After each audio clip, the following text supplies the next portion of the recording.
Gene Petrino joins us now, retired SWAT Commander, to talk about the assassination attempt on Donald Trump, and also, if you attend big rallies like this, how to protect yourself. Gene, welcome in. Thanks for being here.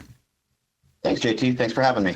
We've been talking about this since it happened, obviously, as to what happened or what didn't happen that caused this person to be able to get through security, get up on a roof, my gosh, and with 57 minutes of people raising red flags about him, hey, this guy looks suspicious. Well, let's not do anything until he pulls the trigger. I mean, we don't want to, oversensitize this whole thing and accuse somebody, my gosh. So what do you think went wrong here? Is it the obvious that they just missed a building? I don't see how that's happening. What are your thoughts on this? I switch my thoughts on it every day because it's so unbelievable, the catastrophic failure of that security plan. There were just numerous things. They failed to secure a building that was so easily identified as a vulnerability. They admitted it was a vulnerability, but the fact that they just didn't have that covered is just baffling. I really don't understand it. Just a complete failure in leadership, more than anything else. I think a lot of the people that were on the ground were doing the best they could, but I think there were multiple failures in that whole security plan. As a SWAT commander, have you been on events like this as well, where you have to get the area secured for dignitaries that come in? Yeah, absolutely. I've done dignitary protection for our current governor when he was campaigning in Florida, Governor DeSantis. I worked with him on one of his stops. Mm-hmm. Also, I planned city events like 4th of July, parades and concerts with thousands and thousands of people. And all these things are taken into consideration. You're always looking for where the vulnerabilities are, and you have to cover those spots. The most inexperienced person that's in the security field would have identified that rooftop where the shooter was. That's what's just so disturbing to me, is that it's I don't want to say it's intentional, but it was just completely disregarded. All right, well, let me rephrase my next question that I was going to ask you. Was it intentional? Let me rephrase that. Could it possibly have been intentional? Yes.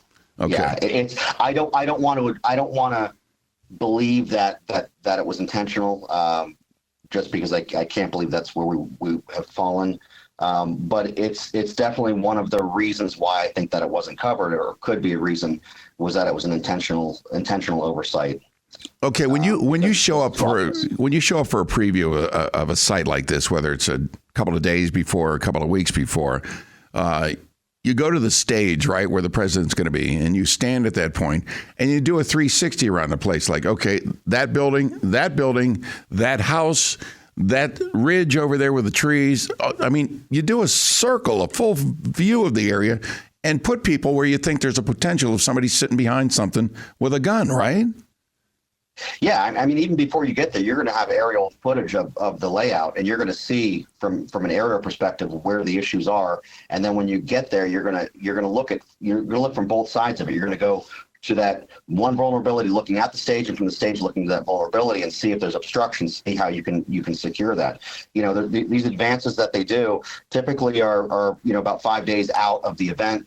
And they're pretty thorough. So that's why I question really what happened, because it's so obvious that was a vulnerability, and the fact that it wasn't covered really does cause a lot of questions on the reasoning. Okay, there's been some conflicting statements or reports from different members of the SWAT team that were there, and one says we lost communication, or I didn't have communication with local law enforcement. Another one says I did have communication. Aren't they all on the same frequency, talking with each other?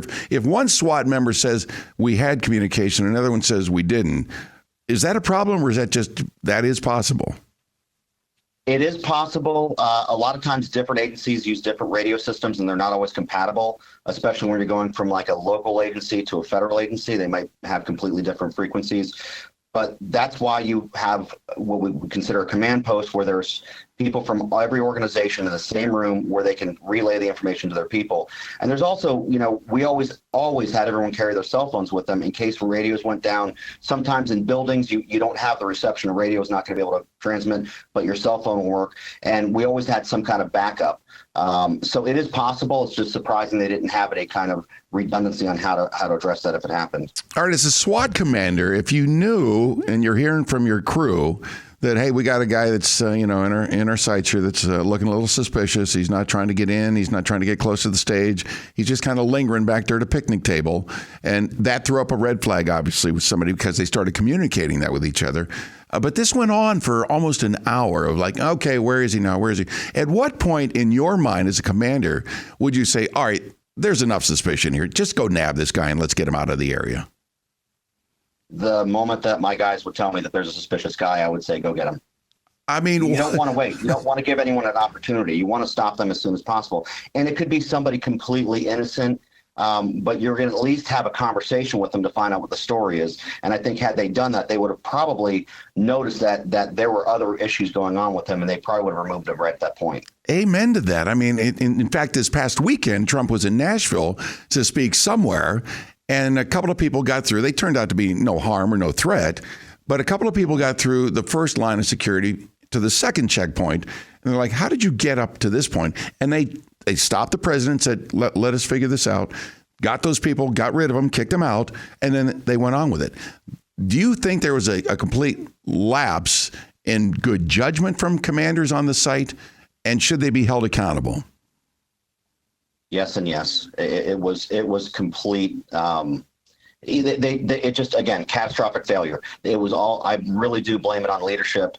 I also believe that perhaps some of the agents weren't as well trained, because you could see obviously some of them weren't really doing what they were supposed to, but for the most part they did. So I really do. When these incidents happen, I always blame it on leadership because they're the ones calling the shots. They're the ones that are giving the orders to do or not do something. This guy that's going to testify today, the acting director of the Secret Service, Ronald Rowe, 27-year veteran with the service, former South Florida police officer. Do you expect any more testimony that will give us anything, better than the lady that was in charge that was Cheadle removed? Or is he going to be about the same? I would hope that they have some information. I'm sure they're going to give something because, last time they gave nothing. So I think that he'll provide some information, but my whole issue is how he's actually been assigned as the acting director, saying as he was in charge of the protective division. So he was as complicit as far as I'm concerned as Cheadle was. So it's going to be interesting to see how he responds to the questioning he gets on, today. So his accountability could be just as high as hers in this one. Yeah, I believe it is. I believe it is. It might even be more so because he's the one that would report to her about the circumstances of what he needs for these details. He would be the one that would be approving the security site plan and all that kind of stuff, and then he would report it up to Cheadle at the time. I think he has a lot of responsibility and a lot of things he's going to have to answer for today.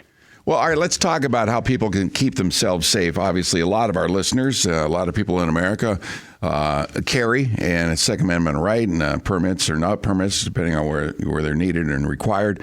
But when you go to events like this, obviously, you can't carry and you can't keep that weapon on you to stay safe for self-defense. So what do you suggest for folks? You've got a couple of tips here on, what people can do if they're attending one of these events to keep themselves and their family safe.